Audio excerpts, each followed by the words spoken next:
चिंतन श्री गुरुदेव दत्त श्री स्वामी समर्थ। नमस्कार, मी रोहिणी परत एकदा तुमच्यासाठी खूप महत्त्वाचा व्हिडिओ घेऊन आलेली आहे।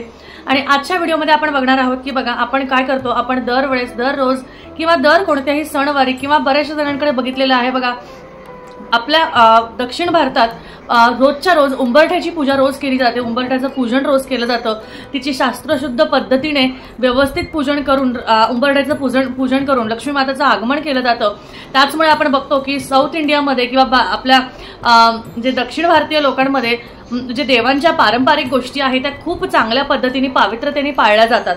आणि त्यामुळे आपल्याकडे सुद्धा आपण ही गोष्ट आता बघत आलोय आपल्या पूर्वजांपासून की आपले जे जुने लोक होते ते उंबरठ्याची पूजा करणे, उंबरठ्यावर व्यवस्थित पुसून घेणे, तिची महालक्ष्मीची म्हणजे आपल्या घराचा तो आरसा आहे, आपल्या घराचा आपण म्हणतो ना की आपल्या घराचा तो अशी गोष्ट आहे ज्याच्यावरनं आपलं घर ओळखलं जातं। जसं आपल्या चेहऱ्यावरनं आपली ओळख होते तसे आपल्या उंबरठ्यावरनं आपल्या घराची ओळख होते।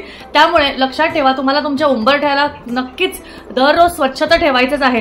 त्यामुळे रोजच्या रोज उंबरठ्याचं पूजन जरी तुम्ही नाही केलं, रोजच्या रोज तुम्ही हळदीचं लेपण जरी नाही लावलं तरी रोजच्या रोज उंबरठ्याचं पूजन तुम्हाला कसं करायला पाहिजे ते मी तुम्हाला सांगते। आणि थोडक्यात रोजचं पूजन कसं करू नये बघा, टायटल तुम्ही बघितलं असेल की उंबरठ्याची पूजा जी आहे ती रोज करू नये, पण कशी करू नये आणि कशी करावी हे सुद्धा मी तुम्हाला सांगणार आहे। बघा, असं म्हटलं जातं की आपला उंबरठा म्हणजे आपली जी पायरी असते आपल्या घरात, त्या उंबरठा एक प्रोटेक्शन असतं की आपल्या घरात पॉझिटिव्ह नेगेटिव्ह ज्या आपण म्हणतो ना की निगेटिव्हिटी असते आपल्या घरात, जे नकारात्मकता भरलेली असते तर ते उंबरठा ते संरक्षण असतं ज्याच्यामुळे आपल्या घरात नकारात्मकता शिरत नाही। त्यामुळे उंबरठ्याला स्वच्छ ठेवणं हे खूप गरजेचं आहे। त्याचबरोबर उंबरठ्याची रोजची पूजा करणं सुद्धा खूप गरजेचं आहे, कारण ह्यानी काय होतं तुम्हाला सांगते, याच्याने तुमच्या उंबरठ्यावरचा जर का रोजच्या पूजनाची तुम्ही गोष्ट जर का केली तर नक्कीच तुमच्या घरात लक्ष्मी नांदते, तुमच्या घरात सगळ्या गोष्टी चांगल्या रीतीने होतात।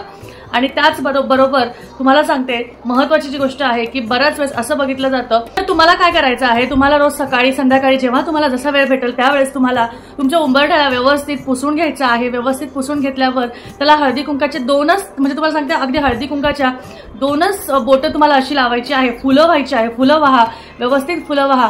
त्याचबरोबर तुम्हाला सांगते रोजच्या रोज हळदीचं लेपन करणं, रोजच्या रोज चंदनाचं लेपन करणं हे शक्यतो टाळा, कारण ह्याच्याने काय होते, ह्याच्याने आपला उंबरा जर का लाकडी असला, ग्रेनाइटचा वगैरे असला तर काही हरकत नाहीये, त्याच्यामध्ये काही प्रॉब्लेम होणार नाही। पण समजा तुमचा जो उंबरठा आहे तो लाकडी असला तर त्यामध्ये ओल धरण्याची शक्यता असते आणि ती ओल धरून कारण आपण चंदनाचा लेप वगैरे लावतो त्याला आपण पाण्याने मिक्स करतो, तर त्याने काय होतं, ओल धरून तुमचा उंबरठा जो आहे तो खराब होऊ शकतो आणि आपला उंबरठा खराब होणं म्हणजे हे खरं बरोबर नाही।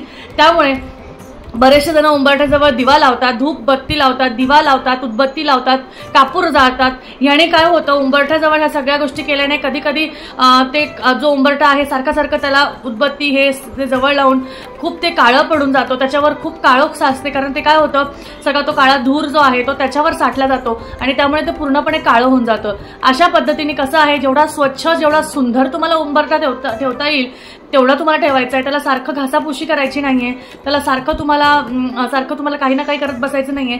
रोजचं फक्त सकाळी तुम्ही त्याच्याजवळ त्याला व्यवस्थित पुसून घ्या, हळदी कुंकाचे 2 बोटं लावा, 2 फुलं ठेवा, झालं। पण जेव्हा तुमचा सण आहे, एखादा सण असेल, गुरुवार असेल, काहीही असेल, जसं उद्या स्वामी पुण्यतिथी आहे तर उद्याच्या दिवशी तुम्ही परवा गुरुवार आहे, तर अशा पद्धतीने तुम्ही जेव्हा जो महत्त्वाचा दिवस तुम्हाला वाटतो किंवा जेव्हा तुम्हाला सणाचा दिवस वाटतो त्या दिवशी तुम्ही उंबरठ्यावर हळदीचे लेपन करणं, व्यवस्थित कापूर धूप दीप बत्ती लावणं, कापूर जाळणं, दिवा लावणं हे सगळ्या गोष्टी करू शकता। कारण आपल्या घरात कसं आजूबाजूला मुलं खेळतात, फ्लॅट सिस्टम असते, घरात वारं वगैरे खूप असतं, मग त्यामुळे काय होतं कधी जळण्याची, काहीही होण्याची आणि अघटित गोष्ट घडण्याची शक्यता असते आणि त्यामुळे कुठल्याही अघटित गोष्टी घडू नये। त्यामुळे ह्या गोष्टींची काळजी नक्कीच घ्यावी आणि जेवढा स्वच्छ सुंदर व्यवस्थित साध्या सोप्या पद्धतीने तुम्हाला त्याची पूजा करता येईल तेवढी नक्कीच करा, कारण त्याच्याने तुमच्या घरात जो उंबरठा आहे तो व्यवस्थित राहील, छान राहील आणि तुम्ही पुढे व्यवस्थित तुमची जी आहे पूजा अर्चा करू शकता।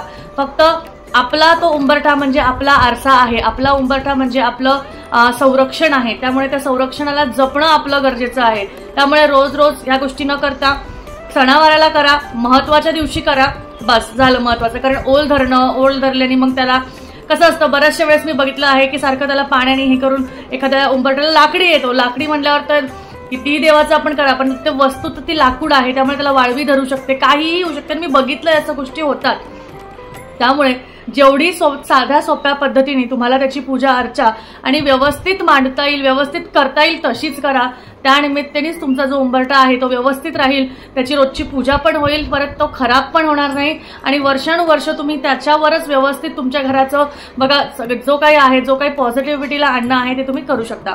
त्यामुळे अशा पद्धतीने तुमच्या घरात तुमची रोजची उंबरठ्याची पूजा तुम्ही नक्कीच करा आणि ह्या पद्धतीने नका करू, म्हणजे तुम्हाला लगेच लक्षात येईल की आपल्याला कोणत्या गोष्टी करायला हव्या आणि कोणत्या नाही. तर मला असं वाटतं की माझ्या आजच्या व्हिडिओमध्ये तुम्हाला संपूर्ण माहिती मिळाली असेल.